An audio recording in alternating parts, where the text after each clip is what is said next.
बिस्मिल्लाहिर्रहमानिर्रहीम। अस्सलाम वालेकुम। मैं प्रोफेसर डॉक्टर अंजुम रहमान। मैं एक गायनेकोलॉजिस्ट, कैंसर सर्जन, एक लेप्रोस्कोपिक सर्जन हूँ और मेरा स्पेशल इंटरेस्ट है इनफर्टिलिटी के पेशेंट में। आज मैं आपसे डिस्कस करूँगी ब्रेस्ट फीडिंग, यानी कि बच्चे को जो माँ का दूध पिलाया जाता है वो क्यों ज़रूरी है, उसके क्या फ़ायदे हैं, क्या वो कैंसर से बचाता है और माँ और बच्चे पे उसके क्या अच्छे इफ़ेक्ट्स होते हैं।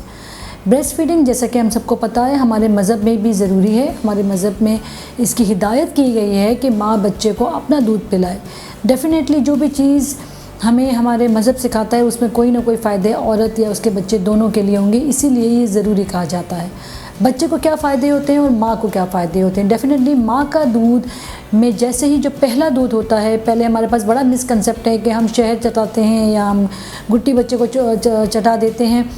इन सब चीज़ों का जो है वो एक हमारा चल रहा है कि फैमिलीज़ में कि ये जो बच्चा होगा वो पहला दूध नहीं दिया जाएगा। शुरू में जो दूध माँ का आता है यूजुअली लोग उसको डिस्कार्ड भी कर देते हैं, यानी कि उसको ज़ाया करते हैं। हालांकि जो फर्स्ट मिल्क माँ का आता है वो इंतहाई मुफीद होता है। वो बच्चों को बहुत सारे इन्फेक्शन से बचाता है, वो बच्चे की आंतों को बहुत सारे जरासीम का इफ़ेक्ट से बचा रहा होता है और बच्चे की क़ुव्वत मुदाफ़त को बढ़ा रहा होता है। बट अनफॉर्चुनेटली हमारे पास ये मिसकंसेप्ट है कि क्योंकि जो शुरू का मिल्क होता है ये बच्चे के लिए ख़तरनाक होता है, ये बच्चे को इन्फेक्शन करेगा और माँ को हिदायत की जाती है कि बच्चे का की पैदाइश के बाद जो शुरू में मिल्क आ रहा है उसको ज़ाया कर दिया जाए। फिर ये कंसेप्ट कि जी जो शहद दिया जाता है, पहला फीड या गिट्टी दी जाती है, इन सब का इफ़ेक्ट नेगेटिव होता है बच्चे के ऊपर, स्पेशली उसकी आंतों के ऊपर, क्योंकि वो बच्चे की जो इम्यूनिटी है वो इतनी बिल्डअप नहीं हुई होती जैसे कि हम सब की है। ये जो बच्चा 2 महीने 3 महीने का होगा, क़ुव्वत मुदाफ़त को कुछ टाइम लगता है डिलीवरी के बाद अपने नॉर्मल चीज़ में आने में। इसीलिए जो माँ का दूध शुरू का, जिसको हम कोलेस्ट्रॉम कहते हैं, ये इंतहाई मुफीद है। इसके अंदर कुछ ऐसी चीज़ें होती हैं कुदरती तौर पे जो बच्चे को बहुत सारे इन्फेक्शन से बढ़ाती है। फिर आता है कि जी बच्चे की नशोनुमा के लिए उसके बाद माँ का दूध वर्सेस अगर हम करें गाय का दूध है या फिर आर्टिफिशियल मिल्क है, ये कितना डिफरेंस है, इन दोनों में क्या चीज़ बेहतर है।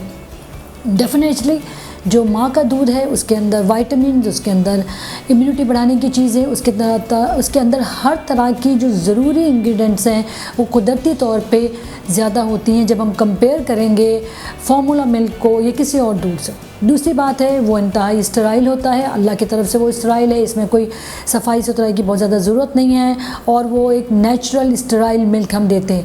जब हम कंपेयर करते हैं बॉटल फीड से या किसी और भी दूध से, तो उसमें प्रॉपरली उसको साफ़ करना, उसको हाइजीन का ख्याल करना, उसकी प्रॉपर इंग्रेडिएंट का मिक्स होना ये बड़ा ज़रूरी है।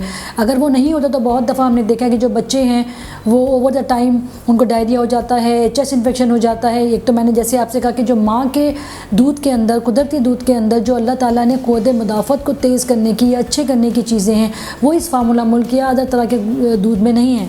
सो बच्चे को बहुत सारे तरह से मोज़ी इन्फेक्शन से ये बचाता है।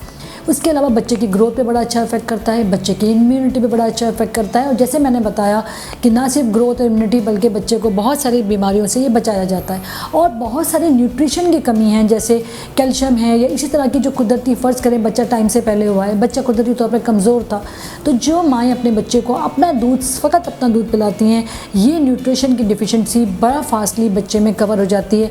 जब हम कंपेयर करते हैं इसको दूसरे मिल्क के मुकाबले में तो ये फुल डाइट, फुल मील होता है, ये बच्चे की ग्रोथ पे बड़ा अच्छा इफेक्ट करता है। अब हम आते हैं कि माँ पे क्या अच्छा इफेक्ट है। जैसे कि हमने कहा कि बच्चे के लिए बड़ा मुफीद है माँ का दूध। सबसे पहले तो ये एक नेचुरल कॉन्ट्रासेप्शन है, यानी कि कुदरती वक्फा देने का तरीका है। अगर माँ सिर्फ अपना दूध पिलाएगी, जिसको हम एक्सक्लूसिव ब्रेस्ट फीडिंग कहते हैं, तो और 1.25 महीने तक या 2 साल तक वो 1.25 साल तक या 2 साल तक अगर वो पिलाती रहेगी तो ये एक बेहतरीन कुदरती तरीका है कॉन्ट्रासेप्शन का, यानी कि वक्फा करने का। जो माएँ बच्चे को अपना दूध नहीं पिलाती, उनको मेंसेस भी टाइम से पहले आ जाता है या मंथली आना शुरू हो जाता है इमीडिएटली 1.25 महीने के बाद फ़ौरन से हर मंथ उनको अपना साइकिल आती है, इसका मतलब है उनके चांसेस ऑफ प्रेगनेंसी, अभी पहला बच्चा महीने 2 महीने 3 महीने का है, वो नेक्स्ट कंसेप्शन कर सकती हैं। जब हम कंपेयर करते हैं वो मदर जो अपने बच्चों को एक्सक्लूसिव ब्रेस्ट फीडिंग करती हैं, उनके अंदर ये नेचुरल कॉन्ट्रासेप्शन है। नंबर 2 सबसे इम्पॉर्टेंट ये है कि वो बच्चे कि पैदाइश के बाद माँ के अंदर जो चेंजेस आते हैं जिसको हम पोस्टपार्टम फेज कहते हैं, उन चेंजेस को, जैसे बच्चेदानी के अपनी जगह पर आना, बॉडी की जो चेंजेस आएंगे प्रेगनेंसी के दौरान, जब जो माया अपना breast feed, exclusive breast feeding करवाती हैं, बॉडी बड़ा फास्टली अपनी नॉर्मल फिजियोलॉजी या अपनी नॉर्मल गेटअप में जाना शुरू कर देती हैं। स्पेशली औरतें बड़ी कंसर्न होती हैं, डॉक्टर साहब प्रेगनेंसी में मेरा वज़न बहुत ज़्यादा बढ़ गया और मेरे अंदर कुछ चेंजेस आई। जो ख़वातीन अपने बच्चों को एक्सक्लूसिव ब्रेस्ट फीडिंग करवाती हैं, ये ना सिर्फ बच्चेदानी के इन्वोल्यूशन यानी बच्चेदानी को नॉर्मल अपनी जगह पे जाए, बहुत सारी जो बॉडी में चेंजेस आई हैं फिजियोलॉजिकल प्रेगनेंसी की वजह से, वो नॉर्मल बड़ा फास्ट करती हैं, बल्कि आप खुद महसूस करेंगे कि आपका वेट भी बड़ा फास्टली नॉर्मल होता है। सबसे इम्पॉर्टेंट बात यह है कि जो ख़वातीन अपने बच्चे को एक्सक्लूसिव ब्रेस्ट फीडिंग करवाती हैं, उनमें ब्रेस्ट कैंसर होने के चांसेस बहुत कम है। ना सिर्फ ब्रेस्ट कैंसर होने के चांसेस, छाती के अंदर किसी भी तरह की गुठली, दाना या छाती की बीमारी से यह ख़वातीन कुदरती तौर पर बच जाती हैं। इसलिए ज़रूरी है ना सिर्फ माँ की सेहत के लिए बल्कि बच्चे की भी सेहत के लिए कि माँ ज़रूर अपनी एक्सक्लूसिव ब्रेस्ट फीडिंग करवाए, और इससे माँ बच्चे दोनों की सेहत पे बड़ा अच्छा इफेक्ट होगा। इसी के साथ मैं आपसे इजाज़त चाहूँगी। Thank you very much. Pakistan जिंदाबाद।